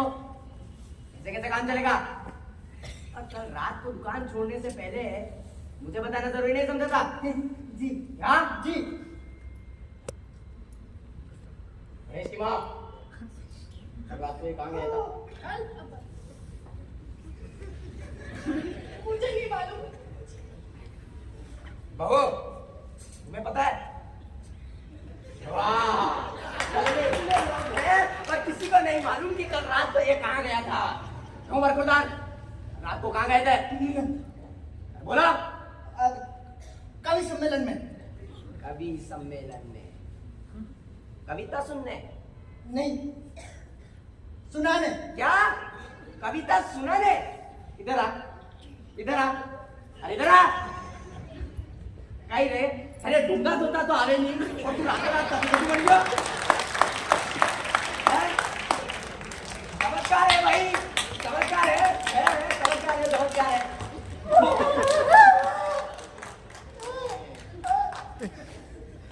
अच्छा मान लो कि अगर रातों रात कभी बन गए तो अपने माँ बाप को बताना जरूरी नहीं समझोगे? देखो जी, गणेश साहब बच्चा नहीं है। अरे एक दिन बाहर क्या रह गया, कौन सा पहाड़ टूट पड़ा है? क्या सारी उम्र आपकी वो नमक की दुकान पर काट है? तुम चुप रहो, तुम्हारी वजह से ही नहीं है। क्या हुआ मेरी वजह से? तो कहा ना चुप रहो। नहीं नहीं, बिल्कुल नहीं। आखिर किया क्या है इसने? अरे पूछो क्या नहीं किया है इसने। जहाँ जाओ बस इसी के बारे में सुनने को मिल रहा है, और तो और इनकम टैक्स के बड़े साहब भी इसके बारे में बोल रहे थे। अरे गणेश, अरे नालायक, रात भर बाहर घूमता रहता है। क्या किया तूने? बोल क्या किया? अरे बोल क्या किया? झूठ बोल रहा है, सरासर झूठ। ये झूठ बोल रहा हाँ। है। ये झूठ बोल रहा हाँ। है। तो आप बताओ ना, क्या किया इसने? हैं? ये पहेलियां क्यों बुझा रहे हो? क्या किया? बोलो। अरे तू पूछो क्या नहीं किया इसने। अरे इसने वो काम किया है जो इस खानदान में नहीं पूरी पीढ़ी में कभी किसी ने ऐसा काम नहीं किया होगा। अरे नालायक, तेरे तो लक्षण ही खराब हो गया। बोल क्या क्या तूने बोलता क्यों नहीं है? बोल। एक मिनट गुड़ खा के मुंह मीठा कर रहे हैं बेटे, शाबाश। अरे तुम्हारी मट्टी मारी गई है। अरे गुड़ खा के मुंह मीठा करो। अरे तुम्हें हो क्या गया है? अरे मुझे कुछ नहीं हुआ है। इसने कविता सुनाकर वो काम किया है जो मेरा नमक का व्यापार भी न कर सका। अरे इनकम टैक्स के बड़े साहब हम पर मेहरबान हो गए हैं। हाँ, और गणेश को अपनी कोठी पर बुलाया है। अरे गणेश मेरे लाल, तू तो छुपा रुस्तम निकला है। सच में मेरा बेटा है, मेरा बेटा, हाँ, मेरा बेटा। बड़े साहब भी यही कह रहे थे। बड़े साहब भी यही कह रहे थे कि आपका गणेश जो है छुपा रुस्तम निकला है। मेरा बेटा, मेरा बेटा। हाँ, हटो। हाँ, गणेश, बेटे ना शाम को अपनी दुकान से थोड़ा जल्दी आ जाए, है ना बेटे? और रोज 150 कविता निकलिया कर, है ना? बाजार में जिस माल का भाव बढ़ता हो उसको अपने यहाँ स्टॉक कर लेना चाहिए, चाहे वो नमक हो या चाहे कविता हो। बताओ बोला, जिसको हम गधेड़ा समझ रहे थे वो तो घोड़ा निकला। इसको थोड़ा वो खगड़ा निकला। हाँ? बहू, ये कविता कहानी में ना दिमाग की कसरत बहुत लगती है। रात को इसके सर पर बादाम का तेल लगा दिया करो। अरे बेटे, वो बड़े साहब को सिर्फ कविता ही मत सुनाते रहना, है ना बेटे? वो अपने पुराने वाले मामले के बारे में भी जरा बात करना। हाँ, है ना बेटे? हाँ, जाओ। अरे खुश रहो, जाओ।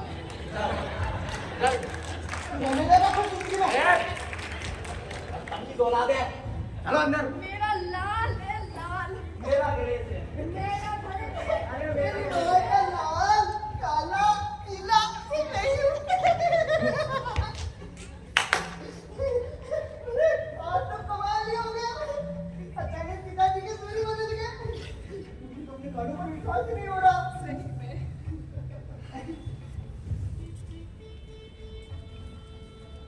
इस मिठाई की असर लगदार तो तुम हो। टेंकू, कहाँ जा रही हो? नहीं, इसी के साथ काव्यांजलि कार्यक्रम समाप्त हुआ। नमस्कार।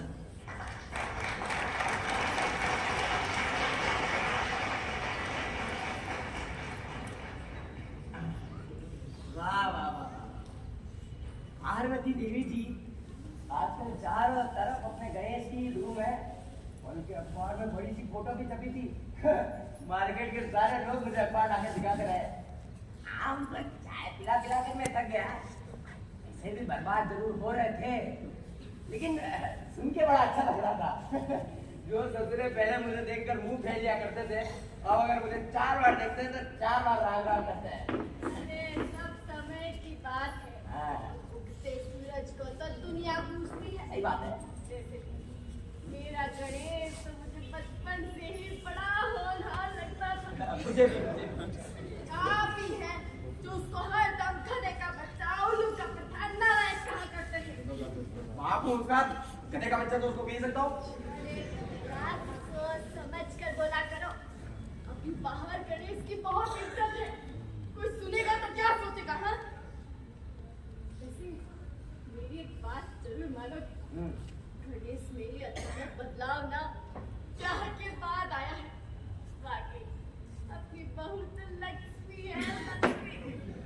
अरे इस घर की पहली लक्ष्मी तो तुम हो। अरे आप है ना।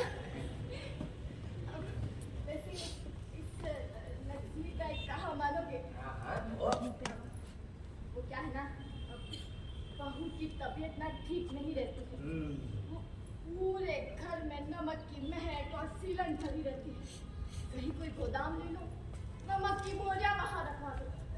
अरे मिलने जुलने वाले भी आते हैं, अच्छा भाई नमक का धंधा करते हैं तो घर में नमक तो रहेगा ही। और फिर इतना बड़ा घर होते हुए दाम का पैसा क्यों बर्बाद करें, बताओ भला।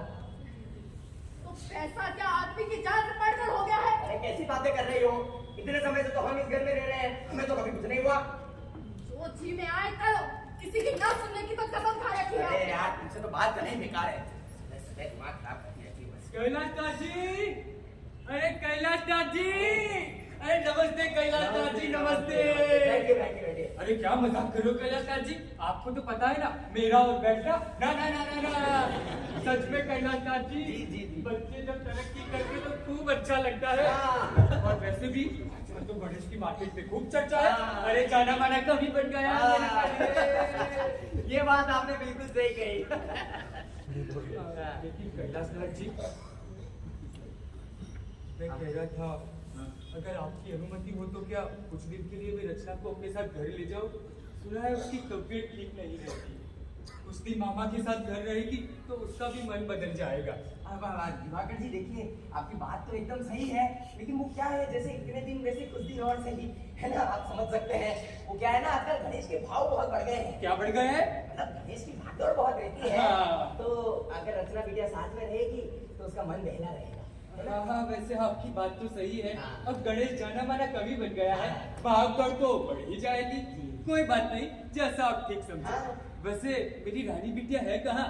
जाकर एक बार उससे भी मिल ही लेता हूँ। हाँ वो अपने कमरे में है, जाइए। जी। हाँ।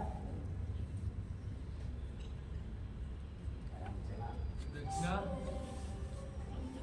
रचना बेटा, ना बेटा, बैठो बेटा, खुश रहो बेटा।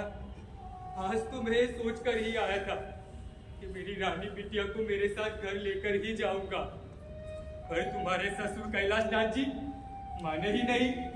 कहने लगे कि रचना को अभी कुछ दिन यहीं पर रहने दीजिए, अरे बाद में कभी ले जाना। अब क्या बताऊं बेटी, कैलाश नाथ को बोला मैं कैसे मना कर सकता हूँ। कोई नहीं, जैसा वो ठीक समझे, अरे कुछ दिन और ही सही।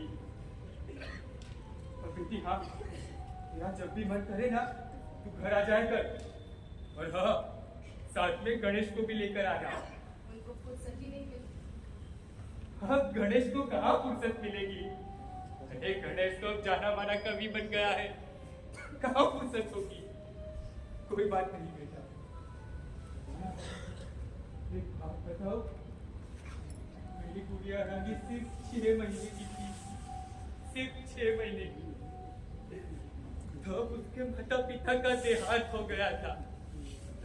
तब से लेकर आज दिन तक मैंने ही तुम्हें पाल पोस कर बड़ा किया बेटा, और तुम्हारी जिम्मेदारी मैंने उठाई रचना, मैंने उठाई। पर हाँ, मुझसे जितना बन पड़ता था मैंने किया तुम्हारे लिए। हाँ किया। पर पता है बेटा, शादी से पहले बहुत से लोगों ने मुझे ये तक कहा कि लड़का अनपढ़ है, अरे कम पढ़ा लिखा है, तो मुझे तो विश्वास ही नहीं हुआ। और देख बेटा, तेरा भाग्य ना बहुत प्रबल है, मुझे ऐसा घर परिवार मिला। अब देखो, गणेश अनपढ़ है तो क्या हुआ, अरे कम पढ़ा लिखा है तो क्या हुआ, आज वही गणेश अरे जाना माना कवि बन गया है, कवि। सच में मेरी बिटिया रानी, बहुत अच्छे कर्म करे होंगे तुमने, तुम्हें ऐसा घर परिवार मिला। बहुत अच्छे नसीब लेकर आई है मेरी रानी बिटिया, बहुत अच्छे। मामा जी, मेरे विचार से व्यक्ति अपने भाग्य को अपने कर्म से काफी हद तक बदल सकता है। क्यों बिटिया, अब कविता छोड़कर दार्शनिक बनने का इरादा है क्या? नहीं मामा जी, रचना कभी कविता से अलग हो ही नहीं सकती। ऐसे कैसे मान लूं? अरे शादी के बाद तुमने मामा को कुछ भी सुनाया होता तो विश्वास हो जाता, ऐसे विश्वास नहीं होगा। अरे अब गणेश को ही देख लो, अरे काम धंधे के साथ साथ कविता लिखता है, अरे जाना माना कवि बन गया है। अरे बेटा, संगत का कुछ असर तो होना चाहिए। असर है ना मामा जी, लीजिए सुनिए। भीड़ है चारों तरफ, पीछे लंबा काफिला, पर एक भी हमसफर अफसोस मुझको न मिला। फिर वही निराशावादी कविता। अरे बेटा कितनी बार बताया, आशावादी बनो बेटा, आशावादी। देखो दुनिया में हर कोई अकेला है, पर भीड़ में से किसी को हम सफर बनाने की कोशिश तो करो। हाँ बेटा, ये अकेलापन कभी काटने को दौड़ता है तो कभी कभी सुकून भी देता है। इसीलिए कहता हूँ, जो कुछ भी लिखा करो गणेश को दिखा दिया करो। अरे मेरी जगह बहुत संशोधन कर दिया करेगा। और वैसे भी मैं जब भी गणेश की लिखी कविता सुनता हूँ या पढ़ता हूँ तो लगता है कि मेरी रानी बिटिया की कविता सुन रहा हूँ।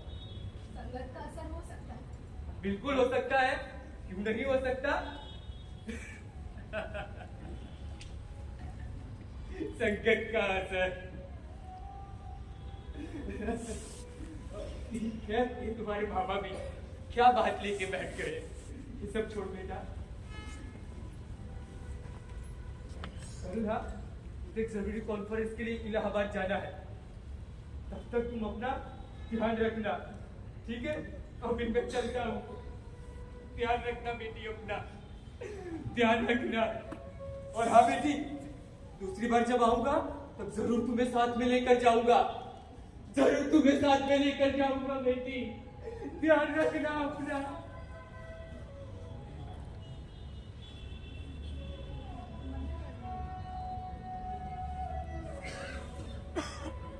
लेकिन एक भी हमसफर मुझको ना मिला। वाह गणेश वाह, क्या कविता है तेरी। हाँ,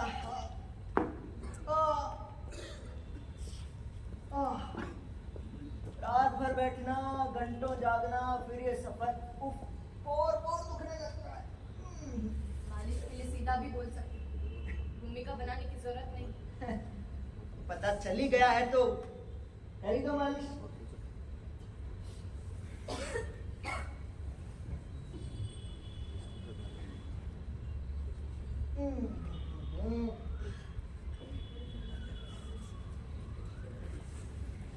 आराम ही करना था तो क्या जरूरत थी नाम कमाने की। ठाट से बैठते नमक की दुकान पर। वाकई नाम कमाना भी एक मुसीबत है। हर अगला कदम संभाल कर रखना पड़ता है।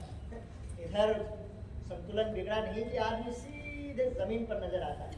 वाह, साहित्य के साथ साथ अब दर्शन भी। अरे बुद्धिजीवियों की संगत में रहता हूँ। फिर भी अशुद्ध व्याकरण। एक वचन में बुद्धिजीवी होगा, बुद्धिजीवियों नहीं, बुद्धिजीवी की संगत में रहता। बस गणेश पहले वाला गणेश नहीं है। गणेश को एक वचन, द्विवचन, बहुवचन सबका ज्ञान है। युवा कवि गणेश खारा नमक वाला, करुण रस का खरा व्यापारी। क्या? अब करुण रस का कुशल ज्ञाता, श्रृंगार का संवेदनशील शिल्पी। पहला कवि सम्मेलन याद है? चंदे के रूप में 2000 रुपए रिश्वत दी थी एक कविता सुनाने के लिए। हाँ भाई, वो सब छोड़ो। अगले महीने मेरी कविताओं का एक संकलन छपकर आ रहा है। मेरी? जी हाँ, मेरी। बधाई हो। धन्यवाद। अरे हाँ, दूसरी बात यह है कि कल मुझे एक कविता चाहिए, नंबर 1, तड़कती भड़कती। कल? हाँ, उदयपुर जाना है। भारतीय लोक कला मंडल में राष्ट्रीय कवि सम्मेलन है। पर मैं इतनी बार जल्दी? बार कुछ नहीं, कल मुझे कविता चाहिए, मतलब चाहिए। देखो मैं कोई सब्जी की दुकान नहीं हूँ कि जब तुम्हारा मन आया तुम थैला लेकर आए और आलू बैंगन लेकर चल दिए। अभी मुझे बहुत सारे ईमेल्स का जवाब भी देना है। पत्राचार बाद में, पहले कविता। तुम्हें तो खुश होना चाहिए कि तुम्हारी प्रीति इस घर की चौखट, जो किसी लक्ष्मण रेखा से कम नहीं है, उससे बाहर जा रही है। वरना तुम और तुम्हारी कविता दोनों इस चार दीवारी में दफन हो जाते। याद है ना, मैंने तुम्हारी कविताओं को जीवित रखा है। बात करती है। अब मुझे कविता चाहिए।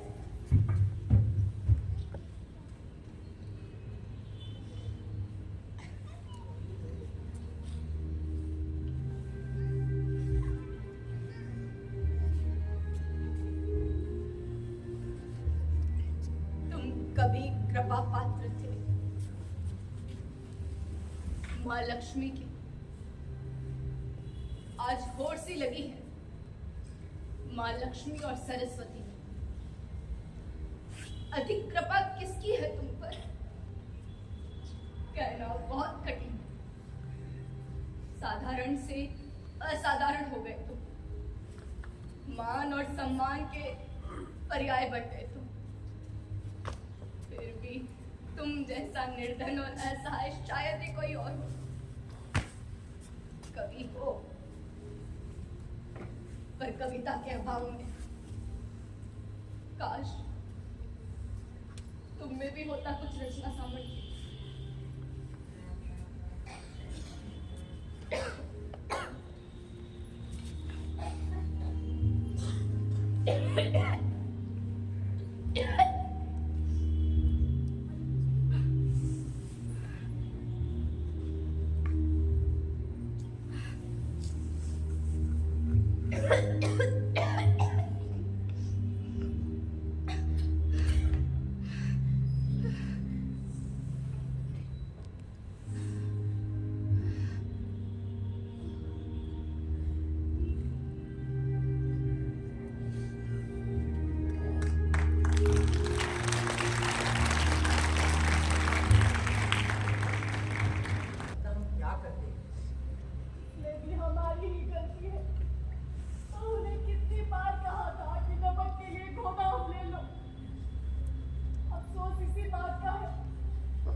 शायद उसका साथ इस घटने ने ही वक्त का लिखा था।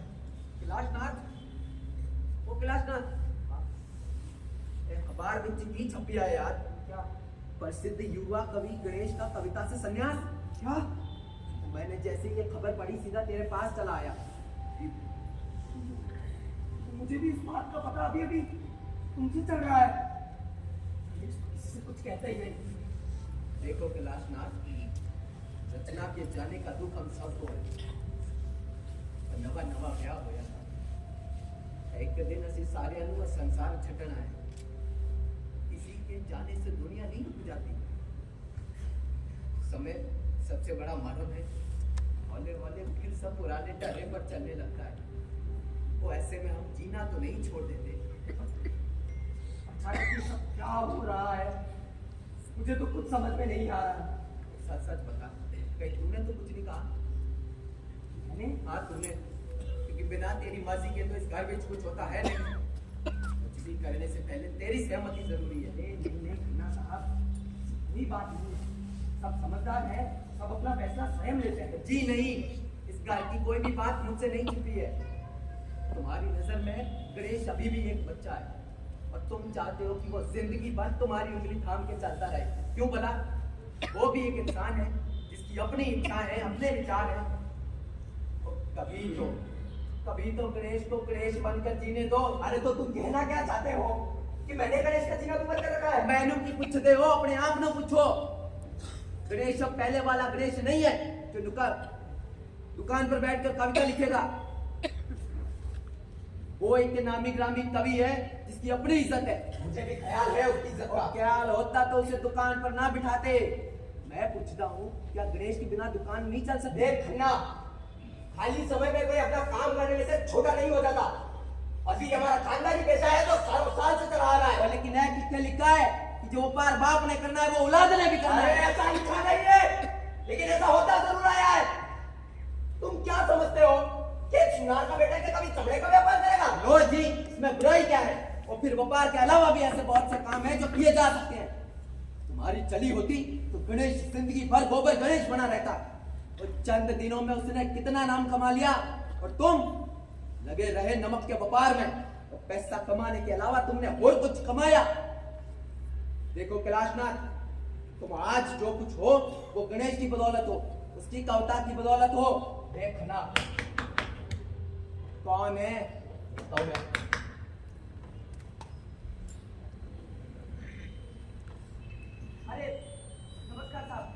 नमस्कार।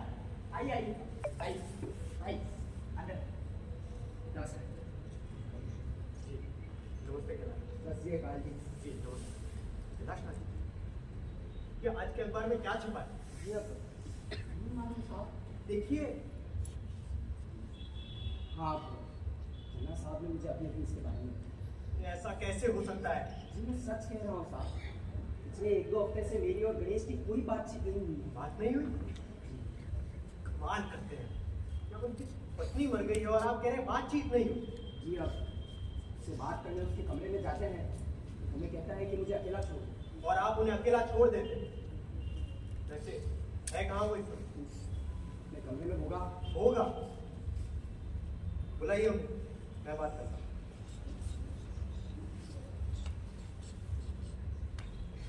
और जी कहते हैं कि जो आनी दीवानी होती है कोई किसी की सुनता ही नहीं। आपने उन्हें समझाने की कोशिश की, क्योंकि मुझे तो खुद अभी इस अखबार से पता लगा। तो फिर आप कैसे कह सकते हैं किसी की नहीं सुनी? वो जी साहब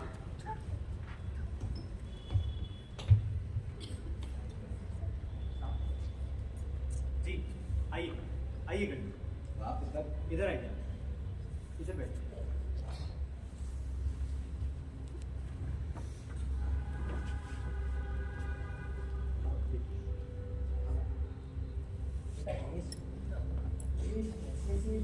मेरे चाहने वाले बहुत चिंतित हैं।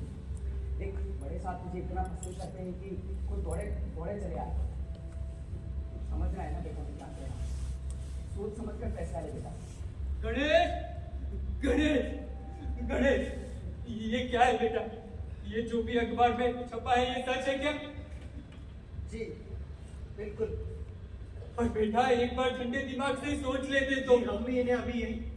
ओ, नमस्ते दिवाकर, आइए जीते रहो। आइए इधर बैठिए। जी हम भी इन्हें अभी यही समझाने की कोशिश कर रहे थे, जल्दबाजी अच्छी बात नहीं होती। हाँ बेटा, जल्दबाजी अच्छी नहीं होती। और अभी अभी तो तुमने लिखना शुरू किया था। इसलिए अभी अभी खत्म भी कर दिया। पर गणेश जी घर पर है क्या? हाँ यही है, आ जाइए। नमस्ते। नमस्ते। नमस्ते। अरे माफ करिएगा, मैंने आपको देखा नहीं। जी आइए बैठिए। अरे मैं यहाँ बैठे नहीं, आपका एक शुभ समाचार सुनाने आया हूँ। शुभ समाचार? हाँ, आपकी कविता की पुस्तक का फाइनल प्रूफ आ गया है। अरे वाह। और हाँ, छपने से पहले 5000 कॉपियों का ऑर्डर भी आ गया है। बधाई हो जी, बधाई हो, बधाई हो, बधाई हो, बधाई हो दिवाकर, बधाई हो। छपने से पहले एक बार आपको दिखाना आया हूँ, कुछ फेरबदल करना हो तो बता देना। जी बिल्कुल करना है। आप एक काम कीजिए, इस किताब से मेरा फोटो हटाकर ये फोटो लगा दीजिए और लेखक से मेरा नाम हटाकर रचना का नाम लिख दीजिए। क्या? पर आप ऐसा क्यों कर रहे हैं गणेश जी? इस किताब की असली लेखक रचना है। ये सारी कविताएं रचना ने लिखी है, वही तो लिख सकती थी। पता नहीं क्यों पहले से मुझे यही लगता था। मालिया, आपको बिल्कुल सही लगता था मामा जी। आखिर एक दिन तो ये सबको पता चलना ही था, अभी चल गया।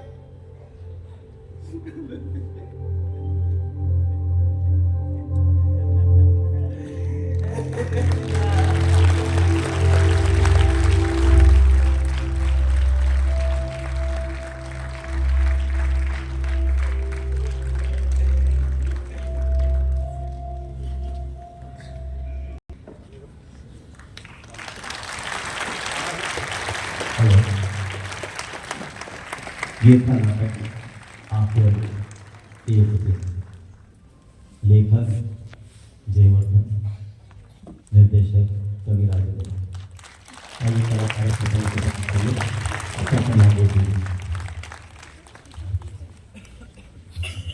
शिवांगी तिवारी, पायल मीनार, दिव्यांशु नागर, सुधांशु आटा, योगेश कुमार पांड्या, भौतिक जैन, राम गोला, प्रफुल्ल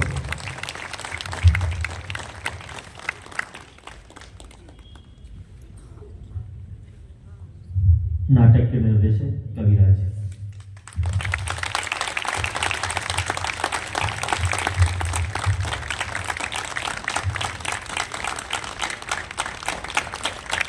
प्रकाश पुराणकर्ता राजकुमार मौर्य।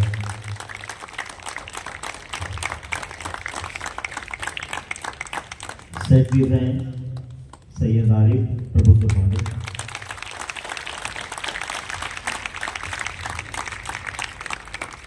कॉस्ट्यूम अनुकंपा।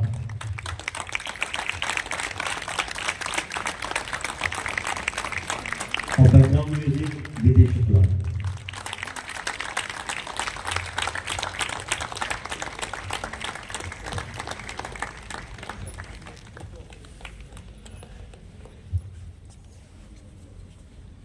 तो ये थी इस समारोह की चौथी प्रस्तुति। कल सुबह 10:30 बजे एक छोटी सी प्रस्तुति होगी पास जो ऑडिटोरियम है, रोहित कटपुतली ऑडिटोरियम में, बहुत छोटी सी प्रस्तुति है, उसमें भी आप पधारें। वसुधैव कुटुंबकम उस प्रस्तुति का नाम है। इसके अलावा हम एक बहुत खूबसूरत प्रस्तुति करने जा रहे हैं 14 मार्च को। साहिल लुधियानी साहब की एक बहुत ही खूबसूरत नज़्म है परछाइयाँ। परछाइयाँ जो है वो वर्ल्ड पीस की बात करती है,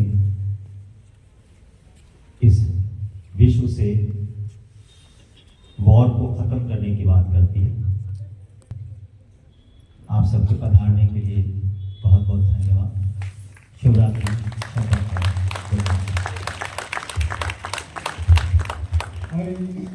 Really, it's a very fine performance. Thank you to all. Thank you very much. आपको अच्छा लगा। Thank you very much.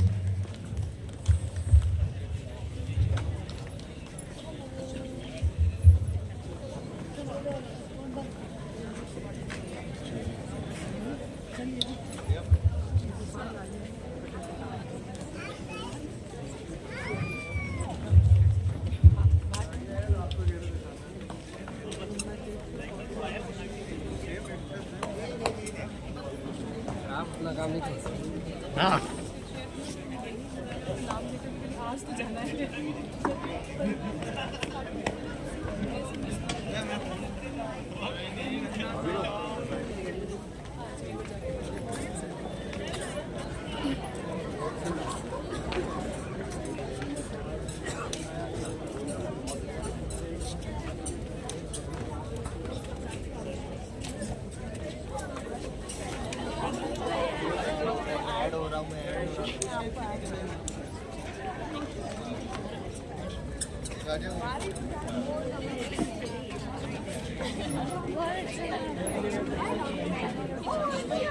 अच्छा लगा आप लोग आए। अरे विशाल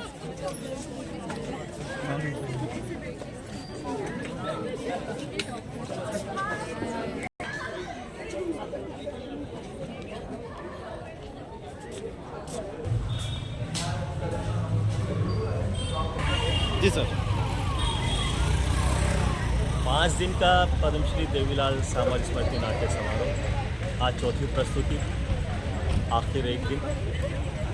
जयवर्धन साहब का लिखा हुआ एक बहुत ही खूबसूरत नाटक, जिसे द परफॉर्मेंस कल्चरल सोसाइटी ने एक युवा नाट्य निर्देशक कविराज के निर्देशन में किया है। आप सबको पसंद आया होगा और कोशिश कर रहे हैं कि नेक्स्ट मंथ एक बहुत ही अच्छी प्रस्तुति लाएँ। 14 तारीख को परछाइयों के रूप में साहिल लुधियानी जी की नज़र। हमारा सभी से अनुरोध है, कृपया उस दिन जरूर आए। Thank you. Thank you. तो आप देख रहे हैं भारतीय लोक कला मंडल में आज जो नाटक हुआ है उसके पूरा आपने संरचना देखी है। और आपको बता दें कि पद्मश्री देवीलाल जी सांबर ये पूरा नाट्यक्रम कार्यक्रम भारतीय लोक कला मंडल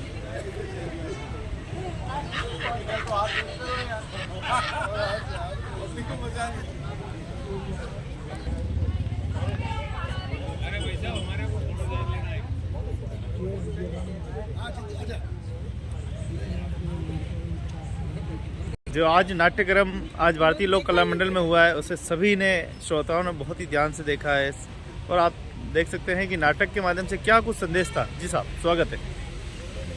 नाटक के माध्यम से जो परिवारों में जिस तरह का संवाद और विवाद चलता है और जिसमें एक रचनाकर्मी और पैसा, रचना और पैसे के बीच का जो अंतर्विरोध है, इसको ज़बरदस्त ढंग से उभारा और जो बच्चे थे जिन्होंने भूमिकाएं निभाई वो बेहतरीन थी। डायरेक्शन बढ़िया था, म्यूजिक सब अच्छा था और एकदम कसा हुआ था। काफ़ी मेहनत की बच्चों ने, सबको बधाई देनी चाहिए।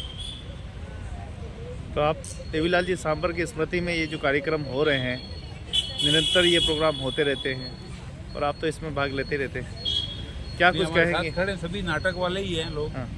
संस्कृति को बचाने के लिए वास्तव में ये कदम और भी नाटक कलाकारों को और पारदर्शिता लानी होगी। संस्कृतियाँ यहाँ दो है, एक तो वो जो 5% लोगों की संस्कृति है, एक वो है जो 90% लोगों की संस्कृति है। तो जो लोक संस्कृति की देवीलाल सांवर बात करते थे, उसको बचाने के लिए और अधिक प्रयास करने की जरूरत पड़ेगी। ये केवल इससे काम नहीं चलेगा। जी साहब, आप बिल्कुल आप सही बता रहे हैं। सर ने बताया जैसे पालीवाल साहब ने कि संस्कृति बचाने के लिए जिस तरह से प्रयास हो रहे हैं वो निम्न स्तर पे है, लेकिन थोड़ा सा और कोशिश हो और काम हो, आगे उदयपुर का नाम जो वर्ल्ड मैप पे है वहाँ और बढ़े। और हमारे सीनियर हैं सब जने, तो दादा हैं शैलेंद्र जी, संदीप बंदर जी हैं, पालीवाल साहब हैं, ये मैम भी हैं, इन्होंने प्ले कर रखा है। तो इतने सालों से प्ले कर रखे हैं और ये मुस्तैदी के साथ लड़ गए हुए हैं कि अगर प्ले नहीं कर रहे हैं तो आके देख रहे हैं, ये बहुत बड़ी बात है। तो इस तरह से सब जने इकट्ठे होकर कलाकार और आगे इसको लेके जाए तो बहुत अच्छी बात है। ये बस होना चाहिए। जी दादा, नाट्यक्रम ने इस देश को बहुत कुछ दिया है। छोटी सी बात को बहुत ही सरलता से बड़े बड़े काम आसान हो जाते हैं। अब कुछ कहने के लिए बचा होता मैं बोलूँ जो बोलना था इन लोगों ने बोल दिया, वही काफ़ी। फिर भी नाटककार जितने भी हैं देश में, उनके लिए क्या मैसेज है आपका? कोई खास मैसेज नहीं, अच्छी मेहनत करे, यही। आप कुछ कहना चाहिए?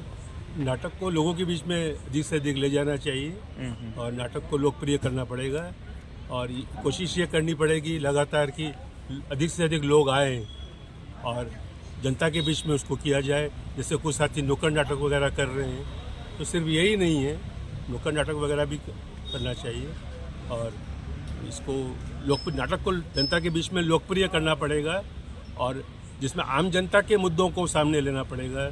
जैसे महंगाई है, बेरोजगारी है, वो जनता की ज्वलन समस्याओं को सामने लेकर एक रास्ता दिखाना बिल्कुल बिल्कुल आज के समय की मांग। ये चिंतन का विषय भी है। हाँ, सांप्रदायिकता जिस तरह से है, जिस तरह का जहर इस समय बोया जा रहा है, उसको लोगों के बीच में एकता और भाईचारा की भावना को भी सामने रखना पड़ेगा। बिल्कुल एक हिस्सा ही है और साहित्य कैसा होना चाहिए इस वक्त में, इसके बारे में साथियों ने बात की है। जैसे इस वक्त आप देखिए कि दुनिया में युद्ध का माहौल छिड़ा हुआ है, जिसमें दुनिया में बेशर्मी पूर्वक इजराइल फिलिस्तीनियों को मार रहे हैं, जिसमें बच्चे और औरतें सबसे ज़्यादा मारी जा रही है। हमारे यहाँ तानाशाही का एक तरह का बोलबाला है। तो ऐसे में तानाशाही विरोधी, युद्ध विरोधी, मानवता के लिए लोकतांत्रिक लोगों के हकों के आवाज़ के संदर्भ में साहित्यकार लिख रहे हैं। उन बातों को और आगे लाना चाहिए और नाटककारों को भी ऐसे ही रचनाएं आगे से आगे बढ़ानी चाहिए और जो पहले ऐसी रचनाएं हैं उनको भी प्रचारित करना।